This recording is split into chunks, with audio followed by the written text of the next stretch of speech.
Hi everyone, this is Sharifa Tharp from ST Law Office, and I just came on live. I'm going to come on briefly because I wanted to touch base with you in a little more detail about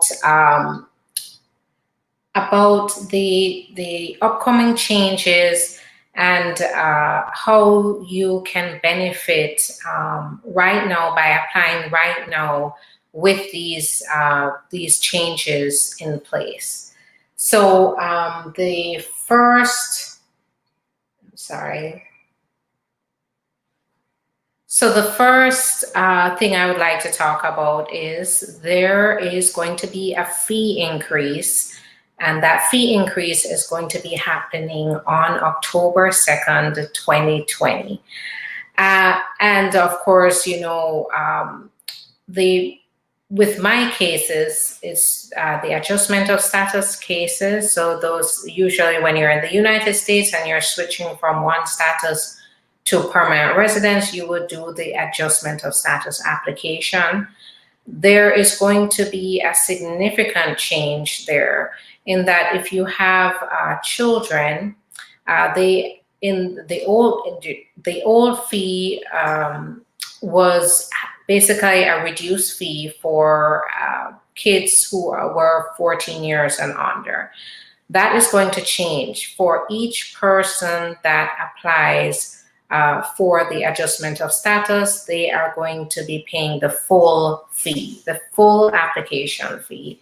So there will no longer be, if you have children, there's no longer going to be the reduced fee, and so it's going to be cost substantially more to apply for an adjustment of status for you as well as your children. So keep that in mind, that fee increase is definitely an incentive to apply before October 2nd. Citizenship applications will go up substantially as well. And the fee increases across the board, but these are the applications that I deal with most commonly that I would just like to give everyone a heads up about, to let them know that you should be preparing to apply before then. So things that you need to do to prepare is first get the legal assistance you need, because not every case is simple. You want to make sure that you have all your ducks in a row before you submit that application.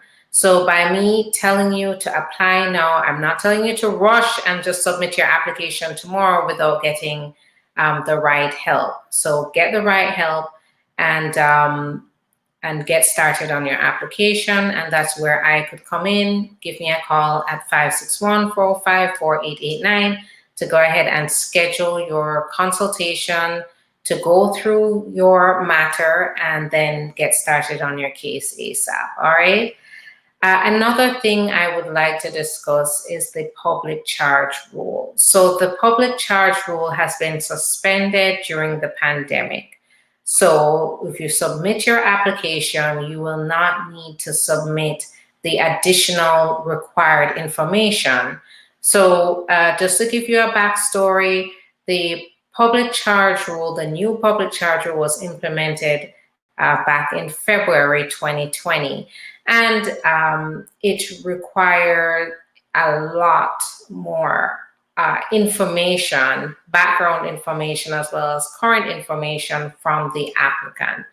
So the officer has to decide. The public charge rule means that the officer has to determine whether you, as the applicant, the immigrant, if you come to the United States or you're given status, whether you are likely to become a public charge in the future, which means are you likely, based on what they see on the application, are you likely to basically go on public assistance, such as food stamps, housing, and certain types of medical assistance. It excludes emergency Medicaid, but say Medicaid in general.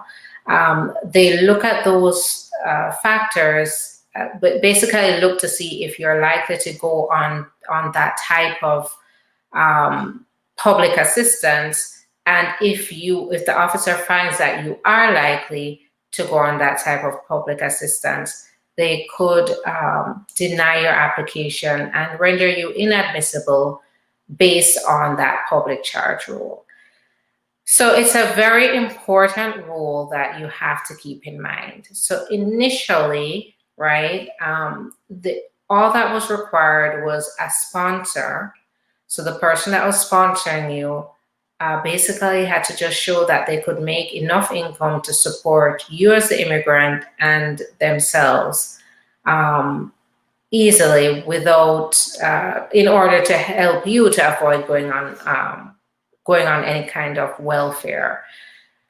Now, with the changes, they're no longer just looking at the affidavit of support anymore. The affidavit of support is that document that the sponsor signed, showing their income, showing that they meet the income requirements and that they're willing, and it's basically a contract they signed that says they're willing to support you as the immigrant for the next 10 years. That's no longer sufficient. When the change happened, that was no longer sufficient. Now the new rule required that the immigrant had to also show certain evidence to prove they are not likely to be a public charge. So some of this included medical history, the ability to access private insurance, health insurance, financial history, family status, employment history, and etc. So these factors are what the officer looked at. And what that means is that the officer also requires details such as your credit score. The officer even looks at things like your age. So it's a ton of information that that places a very heavy burden on the immigrant and increases the likelihood of denial, especially if the application is not put together well and all the evidence to show that you're unlikely to be a public charge, if that's not included, then it also increases the likelihood of denial. Now, that rule that had all those additional requirements, which added a whole new level of complexity to the application, has been suspended. So we're back to the original rule that required just that affidavit of support with the sponsor's signature saying that they're willing to support you, here's their income, it meets the requirements, and they're willing to support you for the next 10 years. No, that's what's in place, and it will be in place during the pandemic.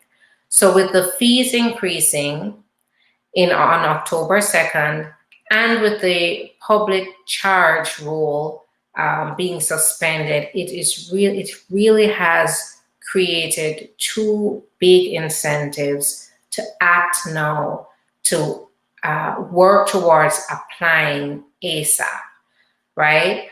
But that's what I'm here for. I'm here now to help get that done, help you to increase your chances of success in your application process. So I am here to help you. Go ahead and give me a call at 561-454-8889.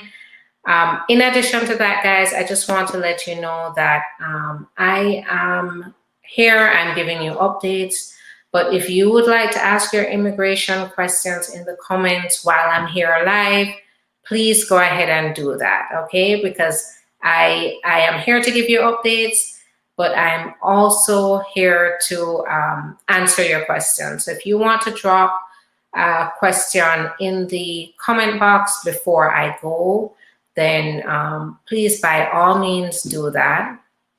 And I'll gladly answer your questions as they come in.